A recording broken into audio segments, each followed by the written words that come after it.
voordat ek kansel toe beweeg, wil ek u aandag graag vestig op die kaart hier agter. As u nou nie so kaartjie ontvang het nie, dan moet u na die tyd onthou, daar by die ingangsportaal, daar gaan u so 'n kaartjie kry. Is gratis, kry vir jou een. Dit is net hierdie kaart in 'n baie kleiner formaat dan. As ons na hierdie kaart hier agter ons kyk, dan gaan u sien, dit stel vir ons die boek Openbaring voor.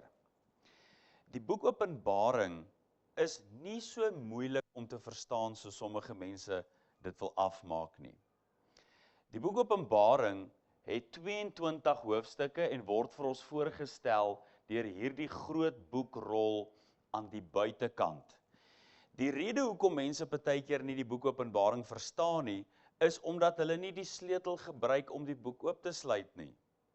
Daar's 'n sleutelvers wat hierdie boek oopsluit. As ons Openbaring hoofstuk 1 bestudeer, dan gaan u vind dat in vers 11 kry Johannes die opdrag om neer te skryf wat hy gaan sien, om dit neer te skryf in 'n boek. En dan in Openbaring 1 vers 19 sê die Here aan Johannes om neer te skryf wat hy gesien het, dit wat is en dit wat sal gebeur. Dit wat was, dit wat is en dit wat in die toekoms nog lê, dit wat kom. So uiteindelik, as ons vers 19 van Openbaring hoofstuk 1 bestudeer, dan sien ons daar word van die verlede gepraat, daar word van die hede gepraat en daar word van die toekoms gepraat. Nou moet ons vasstel wat is in die verlede, wat is in die hede en wat lê nog in die toekoms. Daar's leidrade in die boek Openbaring wat ons hierdie aanduiding gee. U sal byvoorbeeld in Openbaring 4 vers 1 die Griekse uitdrukking metatauta kry. Jy gaan hom kry in Openbaring 7 vers 1 en in Openbaring 7 vers 9 en so meer. Dis nou in jou Afrikaanse Bybel die woorde wat sê na hierdie dinge. Johannes sien die kerk op aarde en dan in Openbaring 4 vers 1 lees hy die woorde na hierdie dinge. Word die kerk in die hemel gesien, nie meer op die aarde nie. Nou dit is al klaar vir u 'n aanduiding, die kerk is tans nog waar? Hier op die aarde. So daar is al reeds 'n aanduiding dat dit wat in Openbaring 4 gaan afspeel, Openbaring 4 en Openbaring 5, is toekomstige gebeurtenisse. Ons sal daarby stil staan, ek wil nie vanoggend te veel tyd opneem nie, môre aand gaan ons, vanaand, môre aand en so meer gaan ons verder na die woord verwys. Ek wil net hê u moet sien, dat daar nog 'n boekrol in hierdie boekrol is. As een van u al die boek Openbaring bestudeer het, dan weet u, daar is 'n tweede boekrol, wat vir ons nou hier uitgebeeld word. En dit is nie die 22 hoofstukke van die boek Openbaring nie. Ons lees byvoorbeeld in Openbaring 5, dat daar 'n verseelde boekrol is. Met hoeveel seels is hy toegemaak? Dis reg, u weet presies waarvan ek praat. Hy is met 7 seels toegemaak. Dit stel vir ons hierdie kleiner boekrol voor. So hierdie is maar net 'n prentjie van die boek Openbaring. Maar het u geweet, dis nie die eerste keer in die Bybel dat ons van hierdie kleiner boekrol lees nie.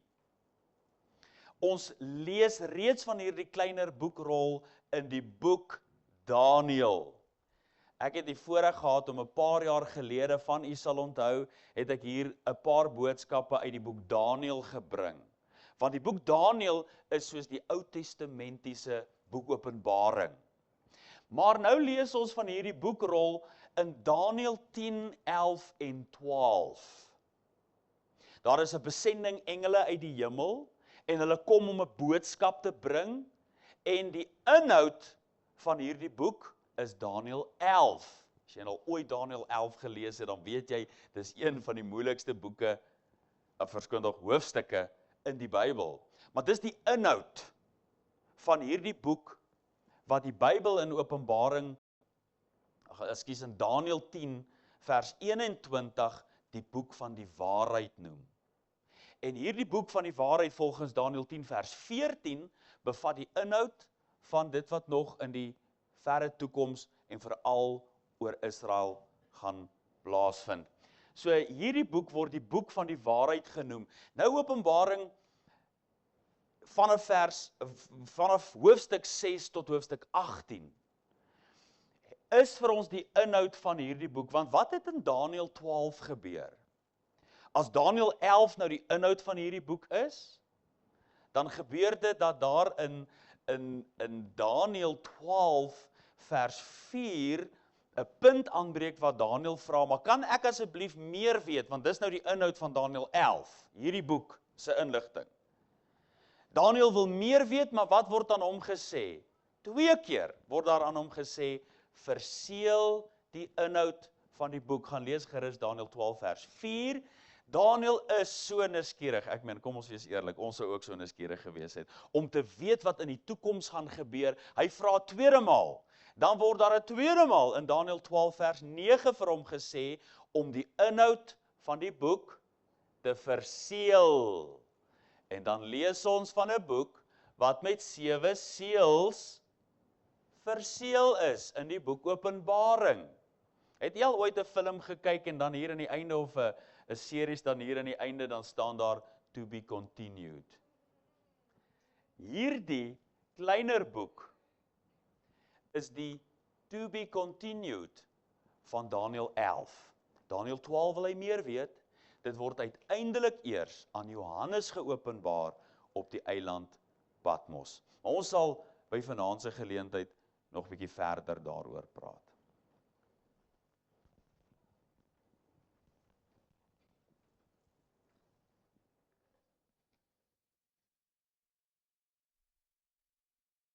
Gemeente, genade, vrede en barmhartigheid van God ons hemelse Vader word aan u geskenk, en mag dit ook ryklik vermenigvuldig word deur die kragvolle werkinge van die Heilige Gees van God. Amen.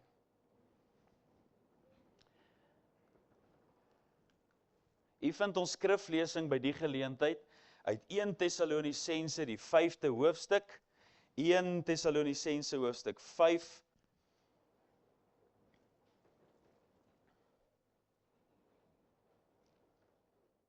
Daar is 'n paar boeke in die Bybel wat spesifiek fokus op die wederkoms, natuurlik Openbaring. Petrus verwys in 2 Petrus 3 na die wederkoms, Judas, die boek net voor Openbaring verwys daarna, Daniël verwys daarna, en dan natuurlik 1 en 2 Tessalonisense is boeke wat spesifiek fokus op die wederkoms. As die Here wil, dan sal ons 'n paar onderwerpe hanteer by die geleentheid van hierdie reeks dienste. Het jy al gehoor, daar's mense wat sê hulle glo nie in die wegraping nie? Het jy al daarvan gehoor? Ek gaan nou vanaand vir u wys, dat daar nie een Christen is, belydende Christene, wat nie in die wegraping glo nie. Maar u sê nou vir my, dominee, maar u ken dan mense wat Christen is, wat hulle sê hulle glo nie in die wegraping nie. Ja, hulle sê hulle glo nie in die wegraping nie, dan vra jy vir hulle 2, 3 vrae, dan sê hulle, ekskuus, ja nee, hulle glo in die wegraping. Hulle weet dit net nie. Vanaand gaan ek u bewys. Jy weet, ek hoor van predikante en mense wat sê, daar's nie ding soos 'n wegraping nie. Ek lees boeke van professore, dan sê hulle, daar's nie ding soos 'n wegraping nie. Dan vra jy dieselfde professor 2 of 3 vrae, dan sê hy, ja, ekskuus, daar is 'n wegraping. Hulle dink nie mooi wat hulle sê nie. Vanaand gaan ek u bewys, dat selfs mense wat sê hulle glo nie in die wegraping nie, glo in die wegraping. Ek gaan vanaand vir u dit bewys. Die boodskap van die wegraping is nie hierdie kerk se boodskap en een of ander vreemde boodskap nie. Dis 'n boodskap wat die apostels al verkondig het. Dis 'n boodskap wat die Bybel ons leer. Ek sal u vanaand daarna neem. Maar vanoggend dan lees ons 1 Tessalonisense 5 as 'n inleidende boodskap.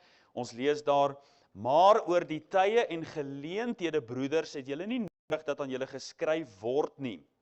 Want julle weet self baie goed dat die dag van die Here kom, net soos 'n dief in die nag. Want wanneer hulle sê vrede en veiligheid, dan oorval 'n skielike verderf hulle, soos die barensnood 'n swanger vrou, en hulle sal sekerlik nie ontvlug nie. Maar julle, broeders, is nie in duisternis, dat die dag julle soos 'n dief sou oorval nie. Julle is almal kinders van die lig en kinders van die dag. Ons is nie van die nag of duisternis nie. Laat ons dan nie slaap soos die ander nie, maar laat ons waak en nugter wees. Want die wat slaap, slaap in die nag, en die wat dronk word, is in die nag dronk. Maar laat ons wat van die dag is nugter wees, met die borswapen van geloof en liefde aan, en as helm die hoop op die saligheid. Want God het ons nie bestem tot toorn nie, maar om die saligheid te verkry deur ons Here Jesus Christus, wat vir ons gesterf het, sodat ons, of ons waak en of ons slaap, saam met hom kan lewe. Daarom, bemoedig mekaar en bou die een die ander op, soos julle ook doen. Ons lees net tot hier uit die onfeilbare woord van die Here. Kom ons verenig in die gebed, die manspersone wat kan, julle is welkom om saam met my te staan, dan bid ons tot Gods genade troon.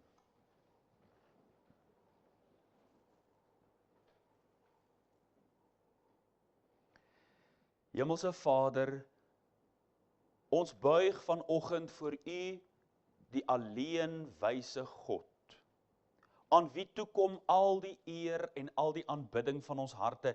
U is die skepper en die vormeerder van die eindes van die aarde, die heelal is deur die spreek van U woord geformeer. Die berge is gebore en die seelewe het tot stand gekom, die voëls in die lug, die pragtigste bome en struike en blomme, dit is alles deur U woord gemaak. Besef, Here, dat ons leef in die tyd, soos Petrus sê, moetswillig vergeet hulle. Hulle vergeet moetswillig dat alles deur U woord geskape is.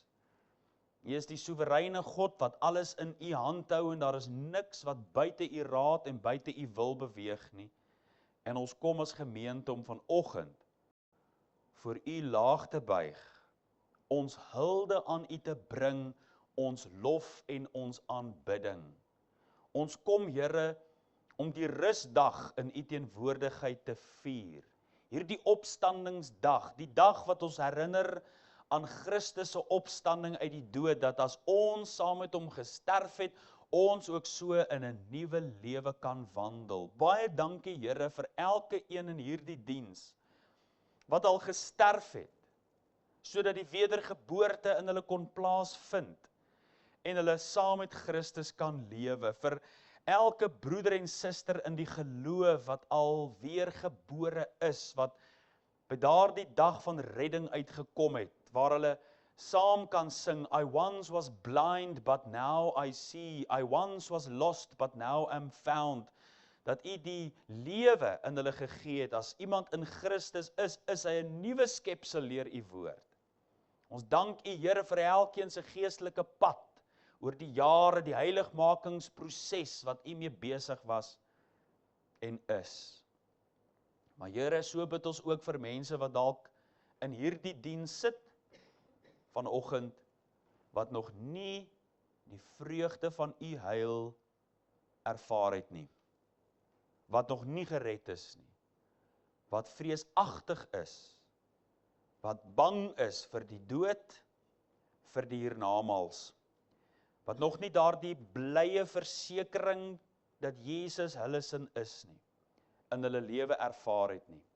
Ek bid daarom, Here, dat U U woord sal gebruik in hierdie dae, om iemand te oortuig van sonde, geregtigheid en oordeel, en dat hulle sal beleef, U roep hulle, om ook hulle saak met U reg te maak. Ons vertrou U, Here, hiervoor, 'n werking van U Gees, net dit wat U kan doen in mense se lewens. Ons lê hierdie gemeente aan U voete neer, Here, dit is verblydend om te sien dat die Broederskerkraad hierdie gemeente se belange op die hart dra en ook 'n stap van geloof neem om verder en dieper invloed te hê in U koninkryk. En Here, daardie tekort op die begroting wat daar mag wees, bid ons, Here, dat U deur U genade, deur U guns, die stap van geloof wat hulle geneem het, wat daar mag wees, kan wees, dat U dit sal vul met die oorvloed en die rykdom van U genade, en broeders en susters opwek en nuwe mense by die gemeente byvoeg wat sê ons wil hier graag ook betrokke raak om 'n invloed en 'n impak vir Christus te maak. Sal u hierdie gemeente ryklik seën, die herderspaar, die broederskerkraad, die CVV vergadering na die tyd, die kinderbediening, die sonnaarskool wat voor die tyd was, die kindergesiggies wat hier was, wat so opgewonde gelyk het. Ons bid, Here, seën elke een en bereik u goddelike doel in en deur elkeen se lewe. Maar nou wil ek ook kom bid vir die mense wat op die krankelysie was. Here, u ken hulle elke een. U is die groot geneesheer en deur u wonde is daar vir ons genesing, ook wat ons liggaam aanbetref. Ons lê hulle aan u voete neer en vra dat u met u goeie hand hulle sal aanraak. Ek bid, Here, vir ander mense wat dalk hier sit, wat behoefte in hulle lewe het. Miskien is hier iemand wat onder geweldige finansiële druk deurgaan. Miskien iemand wat 'n krankheid in hulle liggaam het, spanning en bekommernisse. Ons wil graag in hierdie oomblikke al ons bekommernisse op u werp, want u sorg vir ons. Deur die geloof kom ons as gemeente, en Here, raak ons aan, werk met ons, na u welbehae en na u wil. So bid ons dit dan in Jesus naam met segging, Amen.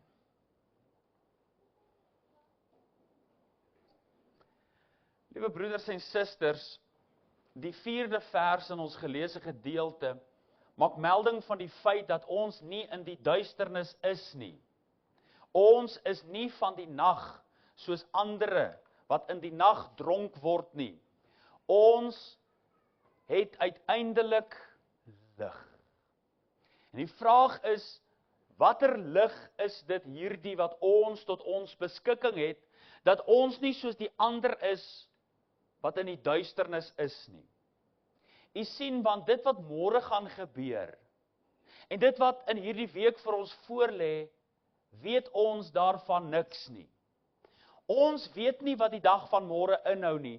In Jakobus hoofstuk 4 skryf Jakobus en hy sê daar, hoedanig is julle lewe dan? Dit is maar 'n damp wat vir 'n kort tydjie verskyn en daarna verdwyn. Mense wat sê, kom nou, vandag of môre sal ons na die stad en dat gaan en daar 1 jaar deurbring en handel drywe en wins maak. Julle wat nie eens weet hoedanig julle lewe is nie. Ons weet nie wat in die toekoms gaan gebeur nie.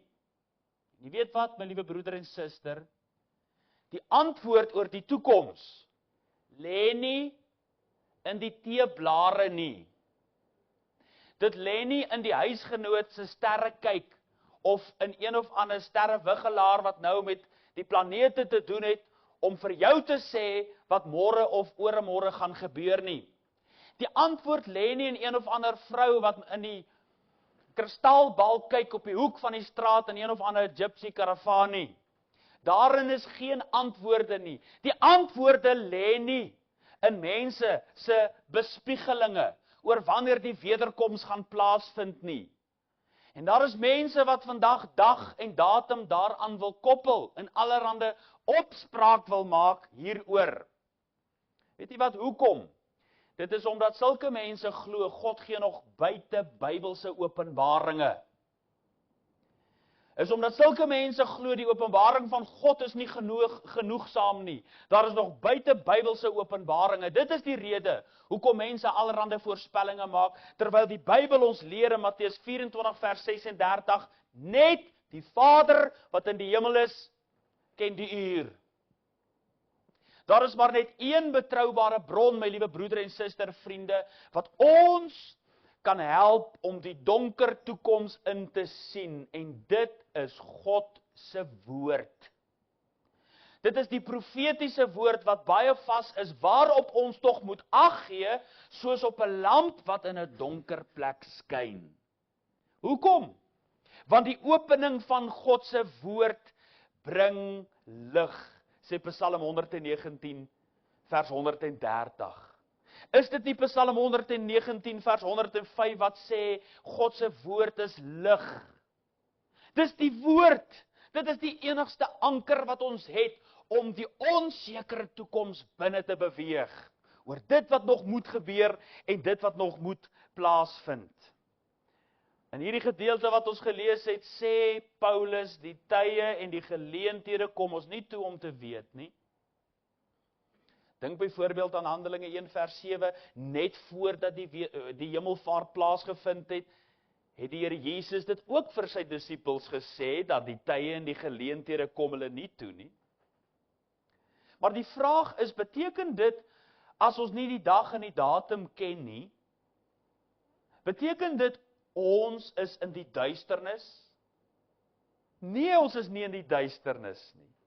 Ons het die profetiese woord. Ons kan na God se woord kyk, die enigste betroubare bron, om vir ons rigting en leiding te gee oor die toekoms.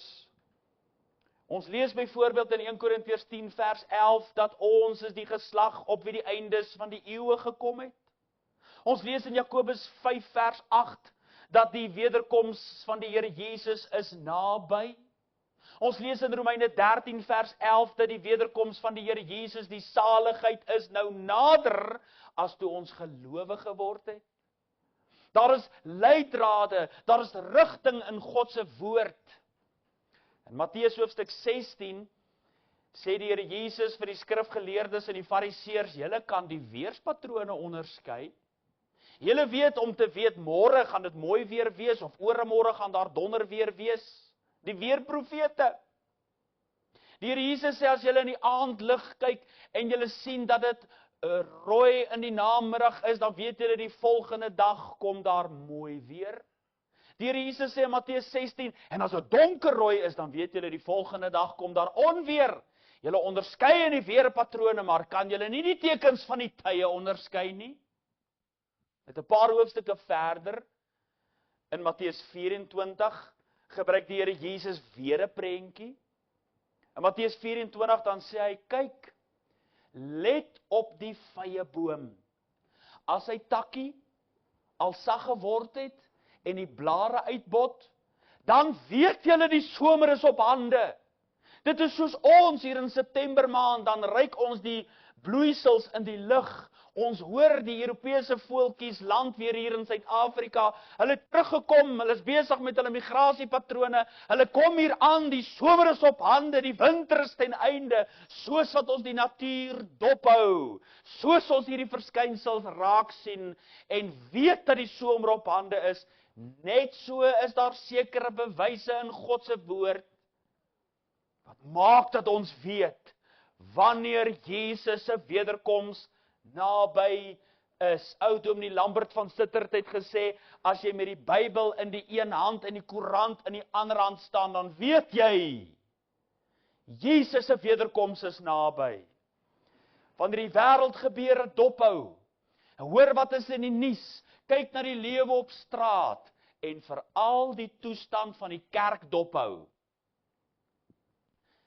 Daaruit sal jy weet, daarin sal jy jou bewyse vind, dat die wederkoms van die Here Jesus naby is. My liewe broeders en susters, as jy enige iets weet van wat in die wêreld vandag aangaan, dan moet jy saam met my erken, om ten minste jou ore te spits, om te hoor wat die Bybel sê.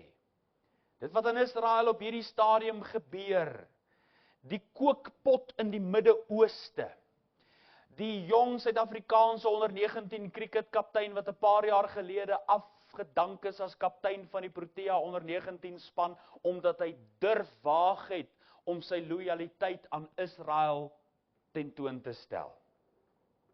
Hier in die Moses Mabhida stadium, net 'n paar jaar, 2 jaar dink ek gelede, waar hulle 'n kreet uitgeroep het, Free Palestine from the river to the sea. Dit is net moontlik om dit te doen wanneer jy Israel van die aardbodem wil afvee. Dit is waarom Iran interkontinentale ballistiese missiele op Israel sal afvuur. Want hulle het dit geen geheim van gemaak om Israel van die aardbodem af te vee. Wanneer jy die Midde-Ooste dophou, wanneer jy na die gebeure kyk, dan kom die vraag in ons hart wat Jesaja ons vra, in Jesaja 21 vers 11, Wagter, hoe ver is dit in die nag? Hoeveel sandkorreltjies is daar nog oor in die uurglas van God? Hoeveel slae moet die sekondewyser nog tik voordat dit middernag is? My liewe broeders en susters, ons antwoord hierdie vraag van Jesaja 21 vers 11, Wagter, hoe ver is dit in die nag, voordat die dagbreek aankom? Hoe ver is dit in die nag? Hierdie antwoord kom in 1 Johannes 2 vers 18, wanneer Johannes skryf, my kinders, dit is die laaste uur. Ek wil u vanoggend nie probeer oortuig nie. Ek wil nie vanoggend probeer manipuleer om te glo die wederkoms van die Here Jesus is naby en op hande nie. Ek wil aan u die bewyse gee en u kan self besluit. U moet self evalueer in die lig van dit wat God se woord sê. Wanneer jy rondom jou kyk, is die vraag, hoe ver is dit in die nag? Ons gaan kyk na die gebeure in die nuus, die lewe op straat en die toestand van die kerk. Die profetiese rede van die Here Jesus in Matteus 24 het nou betrekking. Vers 5 van Matteus 24, vers 23 en vers 24.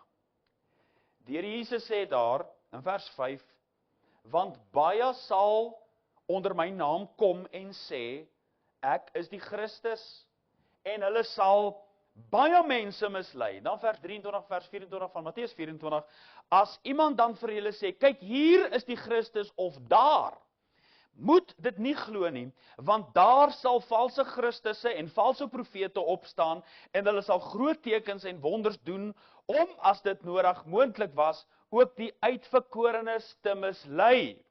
Jesus sê hier, dat daar gebeure in die nuus sal wees, en hy sê, daar gaan valse Christusse, valse Messiasse, aan die einde van die dag opstaan. Mense wat sê, dat hulle is Jesus Christus. Hier is 'n man met die naam van Alan John Miller. Hy is van Australië. Hy lewe. Hy is vandag besig om seminare reg oor die wêreld aan te bied, waarin hy sê, hy is Jesus Christus. In die International Business Times van 29 Mei 2013 het hy geskryf en gesê, hy sê, there were lots of people in the first century who didn't believe I was the Messiah and were offended by what I said, and in fact I died at the hands of some of them. Hoor jy wat sê hy?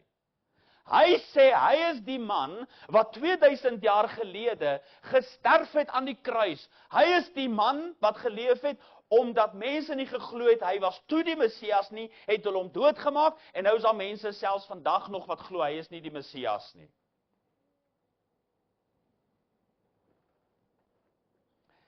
Hy het op This Morning program, 'n Britse TV-program, 15 Julie 2015 ook verklaar, dat hy binnekort nog groter wonders sal doen, en die wêreld sal sien dat hy die Messias is. Hier is 'n ander man, dit is 'n Russiese man, hulle noem hom die Jesus van Siberië, en u kan nou gaan navorsing doen, u kan YouTube video's gaan intik van hierdie man, as jy nou jou tyd wil mors, dan kan jy gaan kyk na dokumentêre van hierdie man, waar hy deur duisende mense aanbid word, 'n Russiese man. Die foto is nie een of ander foto uit 'n rolprent nie, dis hy met duisende mense wat op togte gaan om hom te gaan ontmoet. 'n Man wat sê hy is Jesus Christus. Daar is 'n ander man van Brasilië, Henrique Cristo, en hy sê, maar hy is Jesus Christus. Hy het vir hom 'n groot wit troon gemaak en 'n scepter in die hand en 'n kroon op sy hoof, en hy noem hom Inri. Dit is die afkorting vir Jesus Nazarenus Rex Eodorum, Inri. Dit beteken Jesus Christus, die Nasarener koning van die Jode. 'n Brasiliaanse man wat sê hy is Jesus Christus. Hier is 'n ander man van Suid-Amerika, en ek het dokumentêre oor hom gekyk waar hy sê, hierdie man José Mirinda de Jesus, hy sê, maar hy is eintlik Jesus. En weet jy wat doen hy? Hy sê dat mense die 666 eintlik nog altyd verkeerd verstaan het. Dat die 666 is is nie die merk van die antichrist nie, dis eintlik die merk van die ware Messias. Hier is 'n ander man, hy is al oorlede, Sang Yong-moon van Korea. Hy is in 2012 al oorlede, en hy in sy Unification Kerk het wel, hulle het gesê, hy is die Messias. Die rede hoekom ek hom nog hou, hier op my skyfie vertoning, is net om vir die aanduiding te gee van hoe groot sy kerk is. Die Bybel sê, Jesus sê, daar gaan valse Christusse kom, en mense by hulle duisende, ja, baie mislei. Dit is aan die orde van die dag. Maar jy weet, jy hoef ook nie te ver te gaan soek in Korea en in Suid-Amerika en in Brasilië en hier in Suid-Afrika. In die rapport van 22 Mei 2016 beweer een Zanderstryde omdat hy Christus is. En dat jy kan nie op vakansie gaan as jy nie sy toestemming vra nie. Jy mag nie trou as jy nie hom vra nie. Jy mag nie groot besigheidsbesluite neem as jy hom nie gevra het nie. 1 Johannes 2 vers 18, kinders, dit is die laaste uur, en soos julle gehoor het, dat die antichrist kom, hoor nou, bestaan daar ook nou baie antichriste, waaruit ons weet, dat dit die laaste uur is. Let op, dit word gebruik as 'n bewys, dat ons in die laaste uur is. Maar die Bybel gaan verder, die Here Jesus in sy profetiese rede, hy sê in vers 6 en in vers 7, van Matteus 24, en julle sal hoor van oorloë en gerugte van oorloë. Pas op, moenie verskrik word nie, want alles moet plaasvind, maar dit is nog nie die einde nie, want die een nasie sal teen die ander opstaan, en die een koninkryk teen die ander. Dit is nog nie die einde, as die een nasie teen die ander opstaan, en die een koninkryk teen die ander koninkryk nie, maar dit is die bewys, dat die einde op hande is. Wanneer ons na hierdie wêreld kyk, en ons kyk na die oproer in hierdie wêreld, en ons hoor van oorloë en gerugte van oorloë, let op die woord gerugte, die gebeure in die nuus. Die Bybel het 2000 jaar gelede alreeds melding hier gemaak, dat voor Jesus se wederkoms, daar oorloë en gerugte van oorloë sal wees. My liewe broeders en susters, vir solank as wat ek my verstand het, hoor ek van oorloë en gerugte van oorloë. Ek meen, of dit nie op die grens hier by Angola is nie, dan hoor ons van Abu Sayyaf rebelle in die Filippynse eilande, dan hoor ons van Boko Haram, dan hoor ons van Hamas, dan hoor ons van ISIS, dan hoor ons van konflik tussen Indië en Pakistan, dan hoor ons van Irak en Afghanistan en Bangladesh, dan hoor ons van dreigende oorlog tussen Noord- en Suid-Korea, dan hoor ons van China wat die eilande wil inval en Japan wat betrokke is in oorlog. Ons hoor hierdie dinge. Hulle sê die laaste 120 jaar het meer mense in oorlog gesterwe as die 5900 jaar voor dit van mense geskiedenis. Die Eerste en die Tweede Wêreldoorlog met miljoene mense wat hulle lewe verloor het. Hulle sê in die Tweede Wêreldoorlog het nagenoeg 90 miljoen mense hulle lewe verloor. Dit is soos om die Suid-Afrikaanse populasie 2 keer uit te wis binne 7 jaar. Al die mense in Suid-Afrika 2 keer uit te wis in 7 jaar. Geweldige oorloë wat hierdie wêreld tuister. Ons weet van Rusland wat die Oekraïne ingeval het. U weet van die dreiging wat daar is met die president van Amerika wat betrokke wil raak by Iran, en die wêreld is op mespunt. Hulle het vir Albert Einstein gevra wat sy mening is hoe die Hulle het hom gevra wat sy mening is hoe die derde wêreldoorlog sal lyk. Toe sê hy weet nie. Maar wat hy wel weet is, die 4de wêreldoorlog sal met stokke en klippe geveg word as daar 'n derde wêreldoorlog moet wees. Ons gaan verder en ons sien van hierdie geweldige hongersnode wat die wêreld tuister. Daar is voorspellingsmodules wat oor Suid-Afrika wys van die langdurige droogtes, dat mielieboere in Suid-Afrika dalk nie meer 'n bestaan sal kan maak nie. Reënpatrone se wisselvalligheid, het nou gesien hoe die Kruger Park oorstroom het. Dan die een oomblik is dit droogte. Dis die dag in die Kaap, hulle het nie water nie. Ek hoor dit is weer in George en Mosselbaai omgewing alweer, hulle sit met geweldige droogtes. Die een plek verdor en die ander plek verspoel. En nou weet jy wat jou Bybel bestudeer, dat die Here Jesus het gewaarsku, dat as die mense doen wat reg is in sy oë, dan sal hy die reën gee op die tyd. Maar as hulle doen wat verkeerd is, gaan daar wisselvalligheid in die reën wees. Die een oomblik verspoel dit, die ander oomblik verdroog dit. Hy sal die nareëns gee soos dit moet wees as ons luister na sy stem, maar dit gebeur nie. En ons sien dat dit die wêreldkosvoorrade bedreig van hongersnood. Hulle sê 1/8 van die wêreldpopulasie ly aan hongersnood, het nie 'n bord kos om te eet nie. Dan moet hulle inkom met helikopters en sakke meel afgooi. Dan vertrap die mense en hulle vergryp hulle self daarom tog net ietsie te kan eet.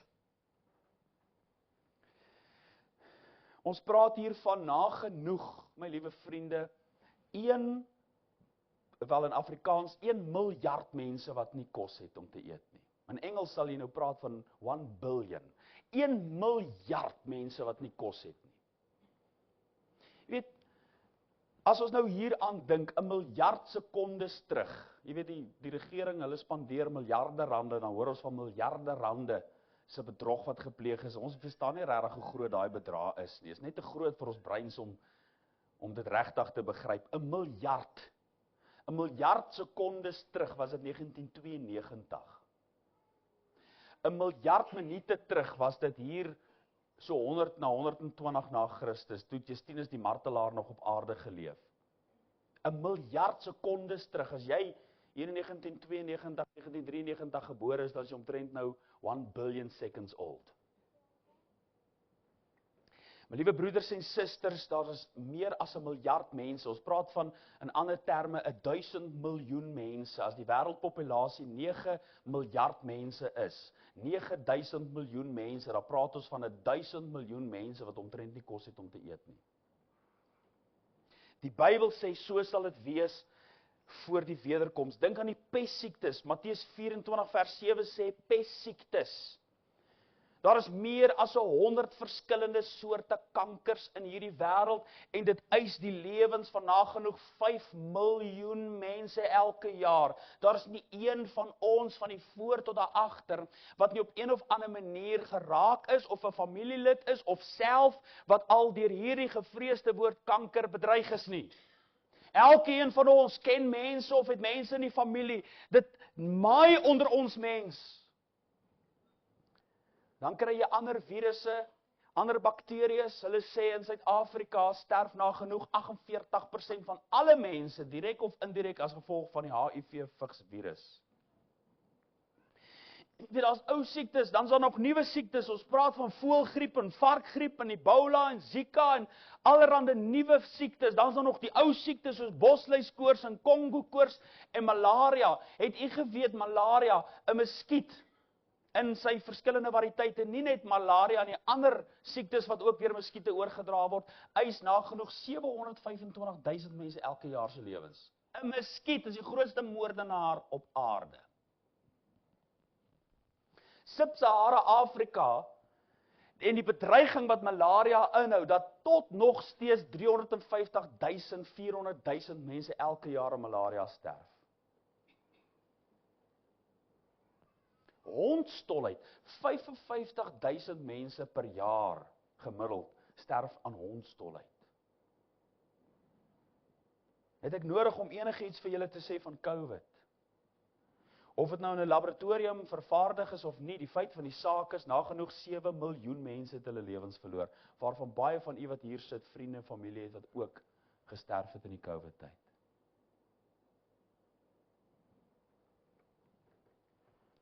Kyk na die bewyse, ek gee vir jou die bewyse. Die aardbewings wat die wêreld tref. 'n Paar foto's van die aardbewings in Sirië net nou die ander dag. Daar is aardbewings waar die aarde oopbreek en oopskeur, soos aardplate teenoor mekaar opdruk of teenoor mekaar skuif, en die aarde dreun en bewe, en die Bybel sê vir ons, dis bewyse dat die einde op hande is. Ja, daar was nog altyd aardbewings, maar dit eskaleer, dit raak al hoe meer, dit neem toe in intensiteit. Daar was so 'n paar jaar gelede wat niemand se aandag regtig daarop was nie. Ja, miskien in Carletonville was daar 'n paar aardskuddings vroeër jare en die mense sê ja, hulle onthou nog die aarde het so gedreun 'n paar jaar gelede toe hulle kinders was. Maar hier in 2004 het almal se aandag ewe skielik daarna gedraai. Ek kan nie onthou wat het hier by Kersfees in 2004 gebeur. Die tsunami in Indonesië. En ewe skielik het die wêreld begin wakker word vir hierdie dinge. Daar is films daaroor gemaak. Daar is nou 'n sisteme en internetsisteme wat jy kan gaan kyk. Daagliks word aardbewings gemonitor. Jy kan daarop navorsing gaan doen. Hulle sê die Richterskaal staan vandag nie meer een oomblik stil nie. Hy's die heeltyd aan die beweeg. Daar is reg oor die wêreld nou al 20.000 aardbewings elke jaar. Sommige groot, sommige klein. My liewe broeders en susters, groot aardbewings wat hierdie wêreld tref. Ek kan nie nou nog langer met al die detail daarvan vashou nie. Jy kan daar gaan kyk. Wat die aardbewings betref, jy kan vandag of môre, een van die dae, dan hoor jy weer oor die nuus, daar was 'n groot aardbewing in Japan. Daar was aan die suidkus van Rusland 'n groot aardbewing net nou die dag. Een van die grootstes wat die wêreld nog ooit getref het. Gelukkig nie skade nie, dit was onder die seebodem, maar as dit 'n dorp moet tref, sal dit so 'n dorp heeltemal vernietig. Maar jy weet, as ons gaan kyk na wat die Bybel vir ons leer oor die nuus en die gebeure, dan sê 1 Tessalonisense 5 vers 3, want wanneer hulle sê vrede en veiligheid, dan oorval 'n skielike verderf hulle, soos die barensnood 'n swanger vrou. My liewe broeders en susters, vriende, wanneer mense na wêreldgebeure kyk en dit dophou, dan sien jy, daar is 'n wêreldwye soeke na vrede. Hulle soek vrede. Die wêreldparlemente vergader, kommissies vergader, rade en G20 en G8 kommissies vergader, en nommer 1 altyd op hulle prioriteitslys is vrede. Dis die vrede wat hulle soek, 'n wêreldvrede. Hulle het 'n simbool van vrede, hulle het 'n teken van vrede, hulle het al die kontrakte, of dit nou die Abraham Akkoord vir die Midde-Ooste is of wat, hulle het al hierdie dinge, maar hulle het nie vrede nie. Hulle het al die strategieë, maar hulle het nie vrede nie. Omdat hulle nie die vredevors wil hê nie. Omdat hulle nie voor die Here Jesus wil verootmoedig en voor hom buig, want hy is die ware vredevors. As hulle hom het, dan sal hulle die vrede hê, maar hulle werp hulle van hom af weg. Hulle stoot hom uit die parlemente uit, hulle jaag hom uit die skole uit, hulle verban hom in die volksmond, hulle probeer hom uit die skepping uithaal. Dis die dag waarin ons lewe, daarom het hulle nie vrede nie. Maar 'n kenteken van die einddae is wanneer hulle sê vrede en veiligheid. Dan oorval 'n skielike verderf hulle, soos die barensnood 'n swanger vrou, en hulle sal sekerlik nie ontvlug nie. Ons gaan verder deur te kyk, nie net dit wat in die nuus en in die gebeure is nie, maar hoe lyk die lewe op straat? Die Bybel sê ook vir ons hoe die lewe op straat sal lyk voor Jesus se wederkoms. Wel, die Bybel sê vir ons dit sal wees soos in die dae van Noag. Matteus 24 vers 37 deur Jesus in sy profetiese rede, en net soos die dae van Noag was, so sal ook die koms van die Seun van die Mens wees. Dan sê die Bybel daar vir ons, wat het hulle gedoen in die dae van Noag? Wel, hulle het geëet, hulle het gedrink, hulle het getrou, en hulle het in die huwelik uitgegee. Nou, daar is sekerlik niks daarmee verkeerd om lekker te eet, om 'n lekker T-bone steak of 'n lekker skaapchoppie op die rooster te hê nie. Daar's niks daarmee fout om liefde te vind en om te trou nie. Daar is niks daarmee fout nie. Maar wat is die probleem in die dae van Noag? Ja, hulle het geëet en gedrink en getrou en in die huwelik uitgegee. Dis nie wat hulle gedoen het nie, dis aan wie hulle nie gedink het nie. Hulle het nie aan God gedink nie. Hulle het gelewe net vir die hier en vir die nou. Hulle het almal gedoen wat hulle self behaag en nie gedink dat daar 'n God in die hemel is wat jou oor al hierdie dinge in die gerig sal bring nie. Hulle het al hierdie aktiwiteite gedoen. Hulle het doellose dae gelewe waar hulle self die fokuspunt van hulle eie lewe was. Dis so hulle in die dae van Noag geleef het. Dit het uiteindelik uitgeloop op goddeloosheid, omdat hulle nie aan God gedink het nie. Toe die oordeel kom, was hulle daar teenoor verstandeloos. Hulle lewe was doelloos. Geen groter doel as net die hier en die nou nie. Sorgelose dae, geen verantwoordelikheid of besef van rentmeesterskap nie. Absoluut doelloos, die gejaag na genot, 'n selfgesentreerde, selfgerigte lewe waar hulle die fokuspunt van hulle eie lewe is. Ek sê vir jou, dis hoe dit vandag is. Waar mense net fokus op hulle self. Hulle lewe net vir die hier en vir die nou. Kyk, op 'n maandag is hulle soos 'n ou flou perd wat nie kan loop nie. Dan raak hulle al hoe sterker hier by die Dinsdag, hier by die Woensdag, hier by die Donderdag. Op 'n Vrydag al vang hulle weer vuur, want as dit naweek, dan juk die voete weer om agter die goddeloosheid aan te lewe. Dan leef hulle self uit vir die Vrydag, die Saterdag, die Sondag is hulle te moeg om in die kerk te kom, want hulle die Saterdag en die Vrydag hulle in die wêreld se hole uitgegiet. Die Sondag is hulle te moeg en die Maandag is hulle weer soos 'n ou flou donkie wat nie aan die gang kom nie. Dis hoe die wêreld vandag is. Dis soos op die Defenders waar daar staan one life, live it. Dis net vir die hier en die nou. Dis net vir die pret en vir die plesier wat hulle nou kan kry. Hulle werk hulle moeg. Daar's niks fout om harde werk nie. As daar nou 'n ding van 'n Afrikaner is, hy kan hard werk. Ek weet dit. Daar's nie fout met hard werk nie. Maar daar's mense wat so werk van Maandag tot Vrydag of Saterdag dat hulle nie tyd vir God het nie. Hulle lewe net vir die pensioen en vir sommige dan kom die pensioen nie eers nie, of iemand steel nog die pensioen. Hulle het nie vir hulle skatte bymekaar gemaak wat dit saak maak nie. Net vir die hier en vir die nou gelewe. Watter tipe dae? Doelloos is net vir die pret en die plesier. Hoe was dit in die dae van Noag? Dit was dae vol boosheid. Genesis 6 vers 5 gee vir ons 'n beskrywing van Noag se dae, toe die Here sien dat die boosheid van die mens op die aarde groot was en die versinsels wat in sy hart bedink het altyd deur net sleg was. So was dit in die dae van Noag. Binne 6 hoofstukke van Bybelse geskiedenis, van die skepping tot Genesis, in daai kort tydjie het die verrotting van die mens deurgeslaan. Moord, doodslag, korrupsie en bedrog, die versinsels wat in sy hart bedink het altyd deur net sleg was. Hoe slegter, hoe meer goddeloos kan hulle nie wees nie. So is dit vandag.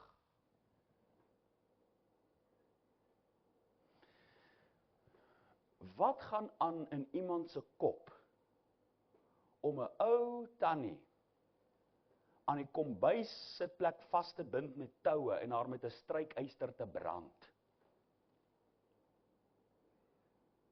Om kindertjies met sigaretstompies te brand, om hulle te mishandel, te molesteer, te verkrag. Watter soort boosheid is daar nie in die hart van 'n mens nie? My liewe broeders en susters, as 'n mens dink aan die moord, die verkrachtings, die doodslag in die tyd waarin ons lewe, jy kan nie dit oor vertel nie. Die gruisaamste, jy wil nie eers die foto's sien nie. Dis onmenslik.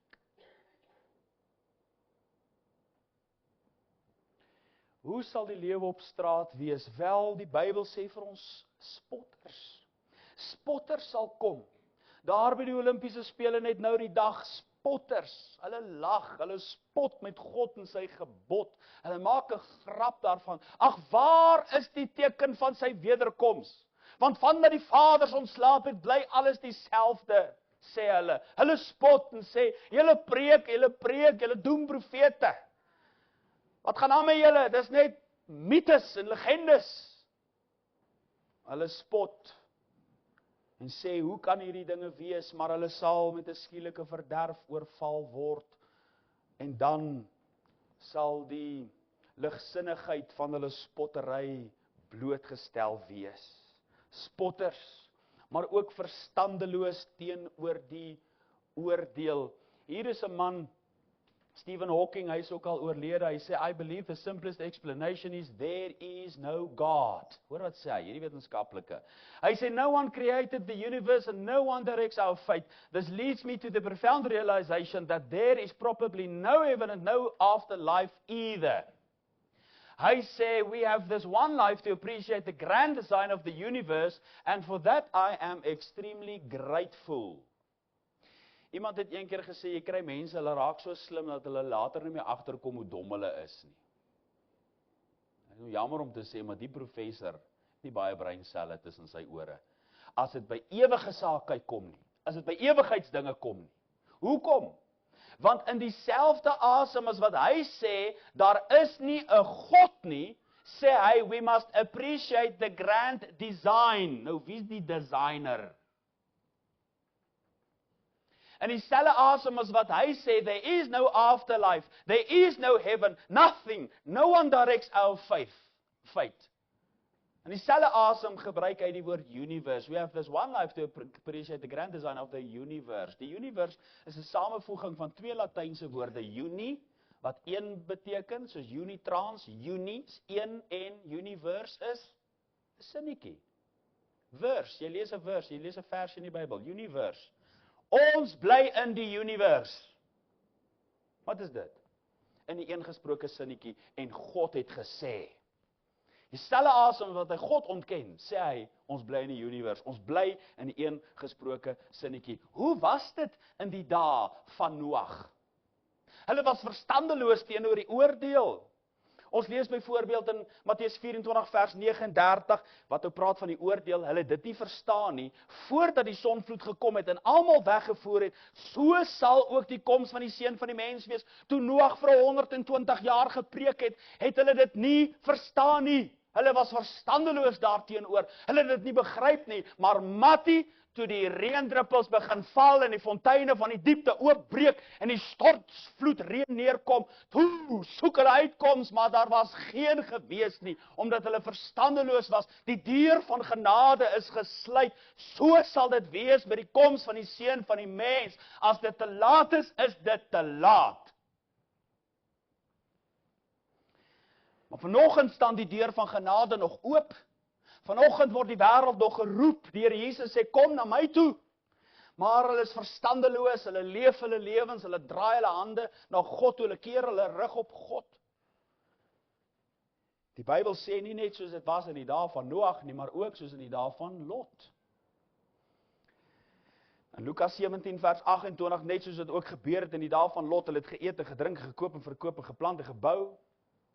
Sekerlik niks daarmee verkeerd om te bou nie. Is goed om te bou. Is niks daarmee verkeerd nie. Alhoewel die ANC dink daar is. Daar's niks verkeerd om te bou nie. Maar wat was die probleem? Genesis 13 vers 13 sê, en die manne van Sodom was sleg en groot sondaars voor die Here. Vandag wil hulle die reënboog gebruik, die teken van God se oordeel, dat die wêreld geoordeel het, en die belofte, dat daar seën sal wees, wil hulle gebruik as the pride flag, die reënboog. Daar dieselfde reënboog sal hulle oordeel eendag. Ons leef in dae waar die huwelik afgebreek word, en hulle sê, daar's nou meer as 2 geslagte. Ons leef in 'n dag waar hulle sê, nee, maar die badkamers, daar moet nou meer as 1 badkamer wees, en sommige vroutjies wat nou dink hulle is mannetjies, en mannetjies wat dink hulle is nou vroutjies, wat eintlik geestesversteurd is, word nou toegelaat. Dit is nou die norm, ons moet nou almal saam met hulle speel, ons moet nou almal sê, nee, die koning se klere is baie mooi, terwyl ons kan sien, die koning is naak. Moet ons nou almal saam met hulle speel, en sê, nee, ons speel nou saam met julle speletjie. Dis hoe dit was in die dae van Lot, so sal dit wees vir die koms van die Seun van die Mens, die sondaars, die manne van Sodom was groot sondaars voor die Here. Nie alternatiewe leefstyle nie, dit was sondaars voor die Here. Maar dan die laaste wat ek vir u wil noem, as bewys dat die einde op hande is, kyk ons na die kerk. Dis 'n tydperk wat die kerk lou sal wees. U weet dit, u ken Openbaring 3 vers 15, ek ken jou werke, dat jy nie koud is en ook nie warm nie. Hulle is lou. Hulle is so 1 voet in die kerk en 1 voet in die wêreld. Ag, hulle wil die Here dien, hulle wil hemel toe gaan, maar hulle geniet dit dan baie hier. Dis mos nou soos wil sê. Partykeer vra jy vir mense, wil jy hemel toe gaan? Ja, maar net nie nou nie.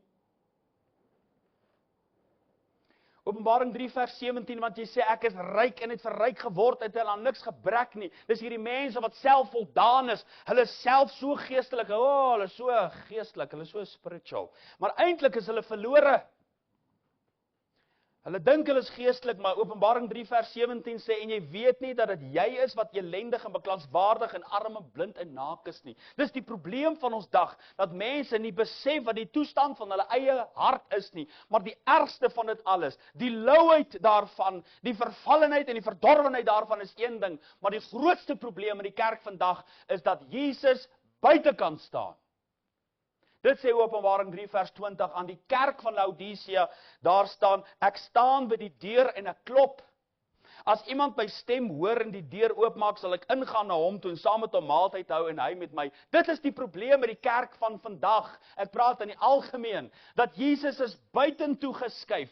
Die kerke is besig met hulle eie vergaderings, met hulle eie agendas, met hulle eie doelstellings, en Jesus staan buite. Ag Here, staan U asseblief bietjie buite. Ons is nou besig hier met ons eie dinge. Die manier van ons aanbidding, ons praise and worship, gaan nie oor U nie, dit gaan oor ons, wat vir ons lekker voel. As dit vir ons lekker voel, dan gaan ons dit doen.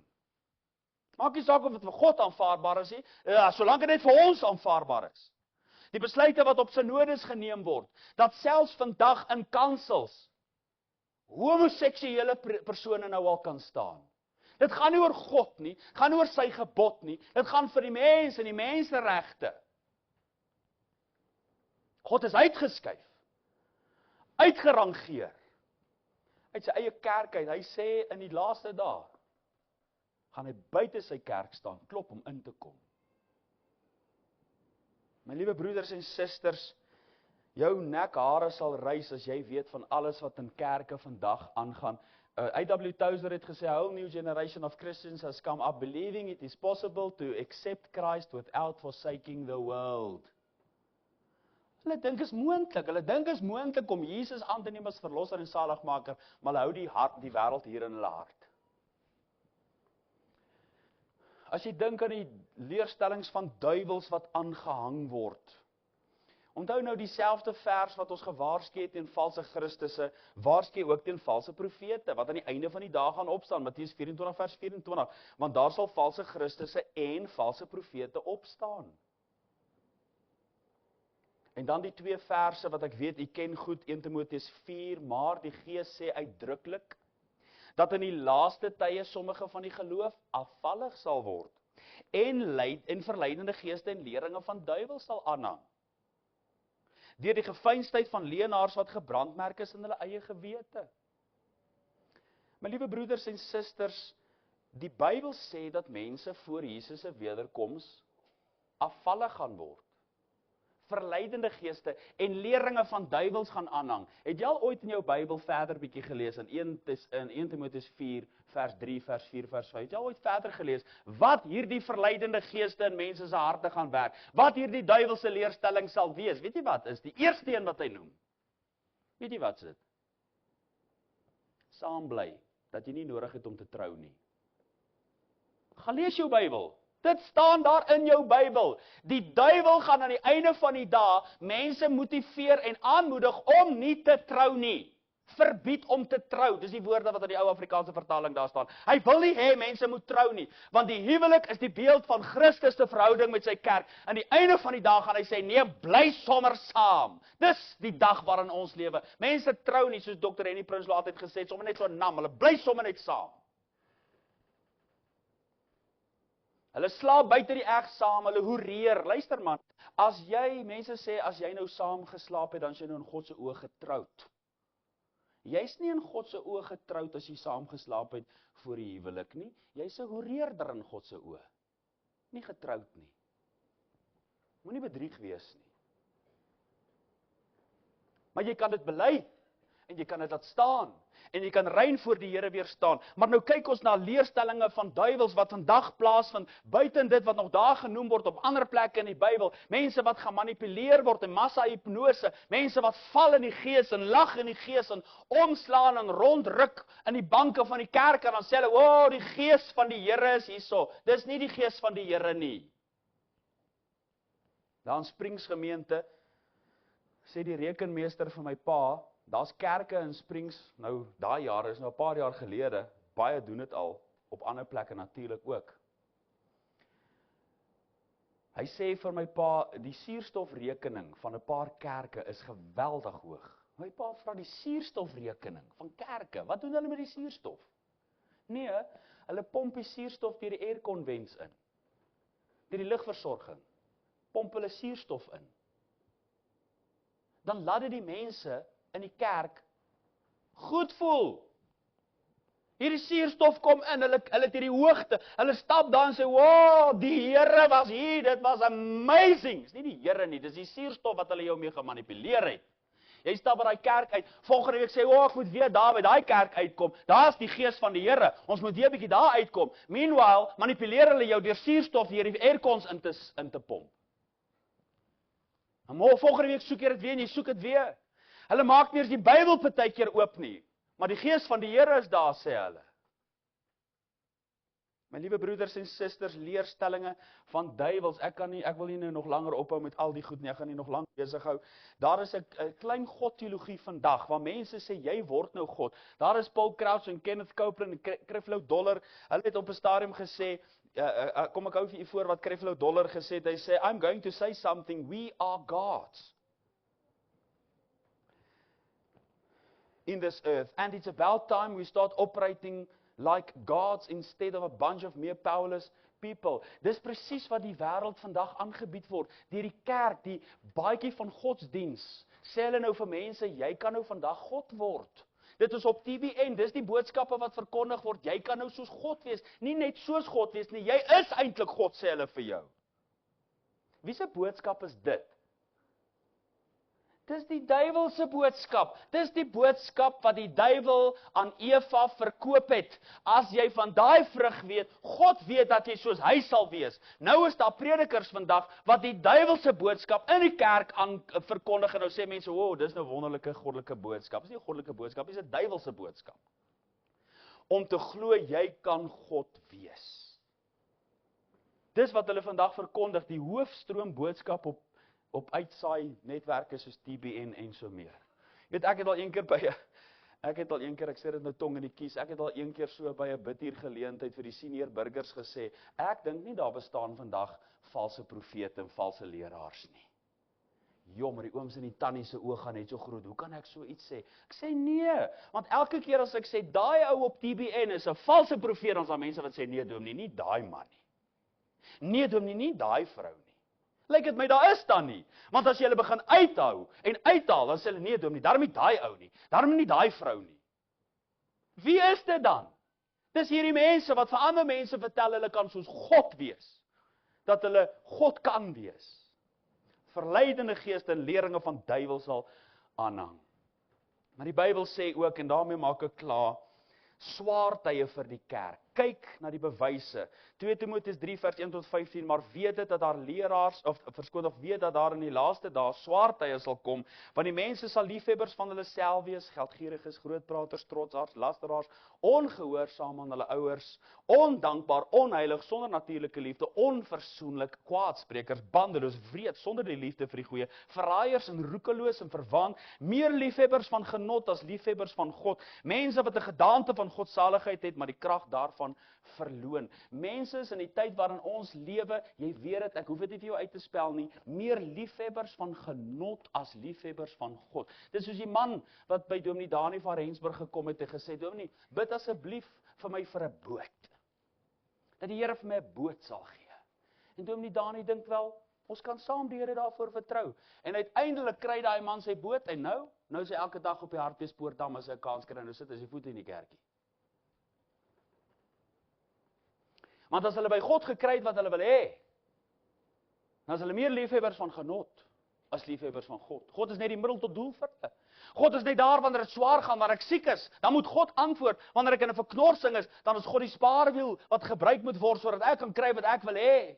Hulle dink God moet net spring.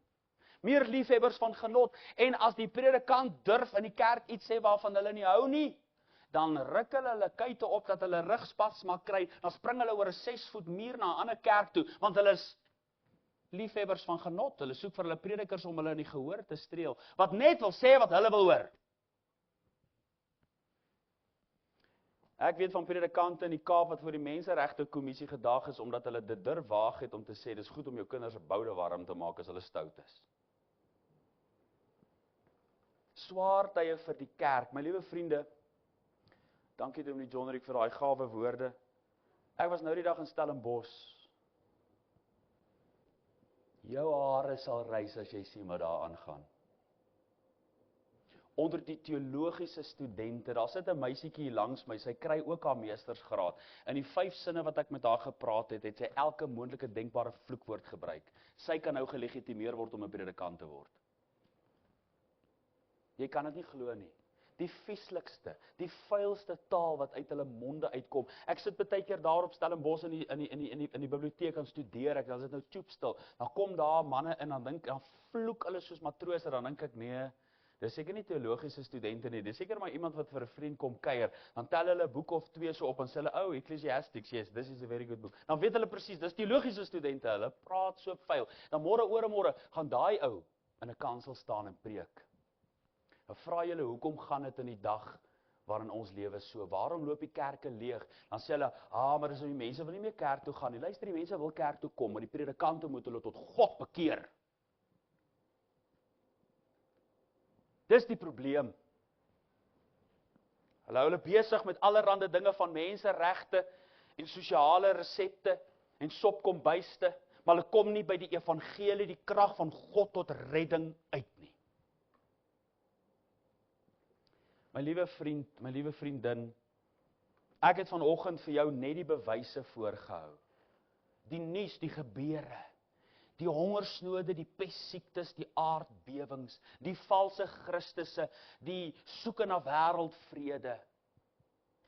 Ek probeer jou nie oortuig dat Jesus se koms naby is nie.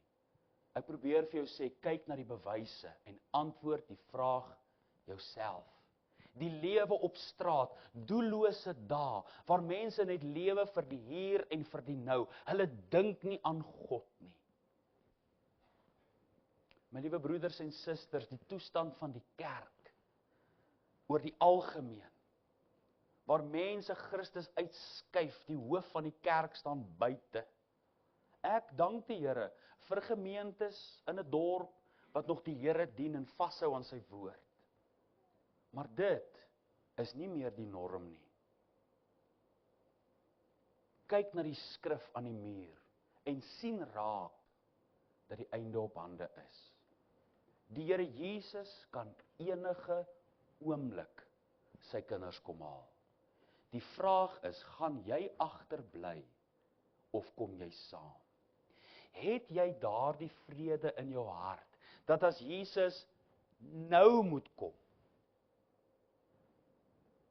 dat jy weergebore is, dat jy gered is? Wonder jy daaroor? Twyfel jy? Hoekom maak jy nie vandag seker nie? Dit is nie iets om oor skaam te wees nie. Daar was 'n dag in my lewe, ek was maar 'n 8-jarige seentjie, Dominee Albert Woest het 'n uitnodiging gemaak by een Woensdag aand geleentheid en ek het uitgekom en gesê ek moet my saak met Jesus regmaak. Ek is nie gered nie. Daai aand toe ek by die huis kom, toe is dit die eerste ding wat ek vir my pa en my ma sê. Mamma, pappa, ek het nog altyd vir julle gejok. Ek het vanaand eers my hart vir Jesus gegee. Dis nie iets om oor skaam te wees nie. Dit is iets om oor bly te wees. Dis iets waaroor die engele in die hemel sal juig as jy vandag sê, Here, vandag maak ek my saak met U reg. Is hier nie so iemand vanoggend nie, wat soos die rower aan die kruis net wil sê, dink aan my Here. Of soos die sondaar net op sy bors slaan en sê, wees my barmhartig. Amen. Kom ons bid saam. My liewe vriende, ek wil hê almal se oë moet gesluit wees, niemand moet rondkyk nie. Is nie net iemand vanoggend in hierdie diens wat net jou hand vinnig wil opsteek en sê, Dominee, bid vir my. Ek wil ook my saak met die Here regmaak. Jy kan jou hand laat opsteek, baie dankie. Ek sien daardie hande, laat sak maar weer, baie dankie. Ek sien julle hande, laat sak maar weer, hoor. Ek sien die hand ook, dankie. Ek sien ook jou hand, laat sak maar weer. Iemand wat sê, Here, ek wil my oorgee.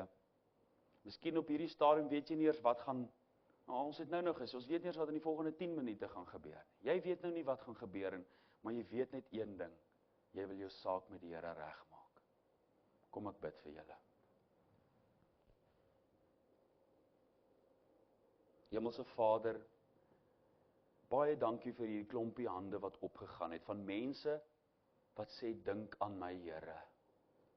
Wat mense wat op hulle bors in die geloof slaan en sê, wees my barmhartig. Ek bid, Here, dis net U wat in so 'n hart kan werk. Ek sien dalk hulle hande om vir hulle te bid in die geloof, maar U sien hulle harte raak. En ek wil kom bid as hier enige iemand is met twyfel of vrees in hulle hart, dat U in hierdie dag hulle siele sal kom red. Dat U hulle in hierdie dag genade sal skenk, dat 'n nuwe lewe vir hulle sal aanbreek. Ek bid dit, Here, in die naam van Jesus, die verlosser en redder van hierdie wêreld. U het nie gekom om die wêreld te oordeel nie, maar dat die wêreld deur U gered kan word. Dis U eie woorde, Jesus. En ek vra, Here, dat hierdie mense wat vanoggend hier gesit het, wat dalk met vrees of onsekerheid in hulle hart sit, dat U vandag vir hulle 'n groot werk in hulle harte sal kom doen. Ek bid dit in Jesus naam met danksegging. Amen. Voordat ons die slotlied gaan saam sing, ek doen dit maar so gereeld, net om ietsie aan u te illustreer, om jou hart vir die Here te gee, is die mees natuurlikste ding wat jy kan doen, as jy 'n behoefte in jou hart het. Want, daar gaan nie 'n weerlig uit die hemel uitslaan, en 'n towerstaf na jou toe kom, wat jy nou 'n wonderlike gevoel of ervaring gaan kry nie. Dit is doeteenvoudig 'n geloofsvertroue, wat jy kan hê, waar jy vir Jesus sê, Here, kom in my hart in. En dan kan hy dit vir jou doen.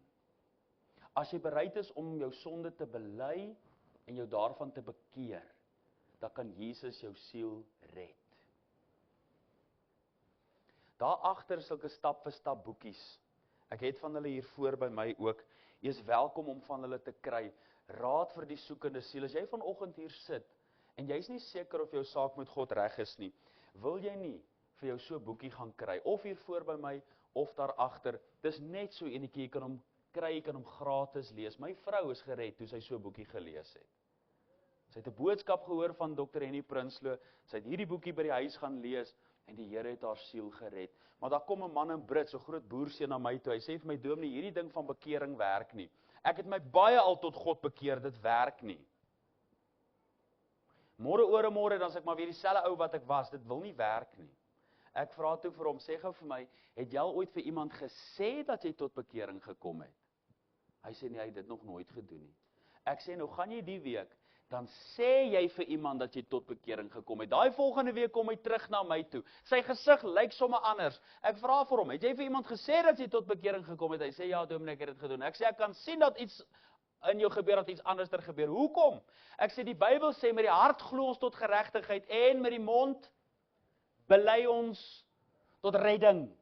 Daar's mense wat in dienste soos hierdie sit, hulle glo werklik in hulle hart, hulle glo, maar hulle bely dit nooit. Wat gaan gebeur as jy dit voor die mense bely dat jy Jesus aangeneem het as verlosser en saligmaker? Wat gebeur in die hemel? Jou naam word voor die Vader bely. As jy bereid is om Jesus se naam op aarde te bely, dan is hy bereid om jou naam voor die Vader te bely. Dis reg om tot bekering te kom, is reg om te glo, maar jy moet dit bely, hak die transaksie deur, dat God jou siel kan red. Sê dit vir iemand. Moenie bang wees of skaam wees nie. Sê dit vir jou man, sê dit vir jou vrou, sê dit vir jou kind, sê dit vir jou kleinkinders, sê dit vir my as dit moet. Sê dit vir Dominee John Rick, sê dit vir iemand, getuig. As jy besluit dit, as jy vandag tot bekering gekom het, sê vir iemand, ek het vandag my saak met die Here reggemaak. Jy gaan sien nou as jy terugry op pad huis toe, dit gaan so stil raak in die kar. Dan gaan jy wonder, moet jy dit nou doen of moet jy dit nou nie doen nie. As iemand hier is wat eintlik al gered is, wil jy dit nie eers sê nie. Wil jy nie, al is jy gered, op pad huis toe, vir jou man, vir jou vrou sê, ek wil net vir jou sê, ek het my saak met die Here reggemaak. Bely dit, en kyk wat 'n wonders God in jou hart en lewe sal werk. Kom ons gaan afsluit met die lied. Wie kan staan, dan sluit ons af.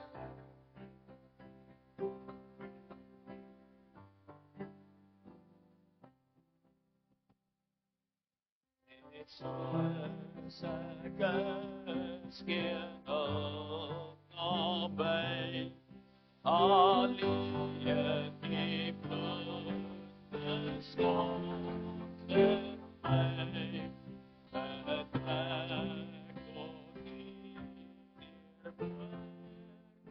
sy verlang van ek kom.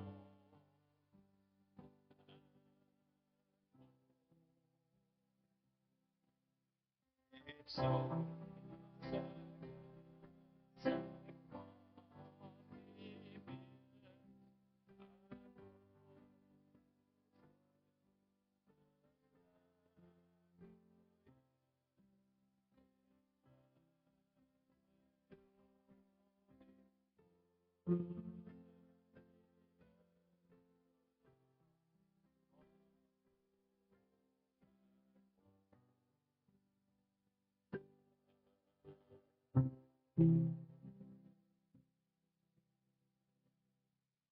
Onthou vanaand se geleentheid om 6:00, kom gerus, nooi iemand saam.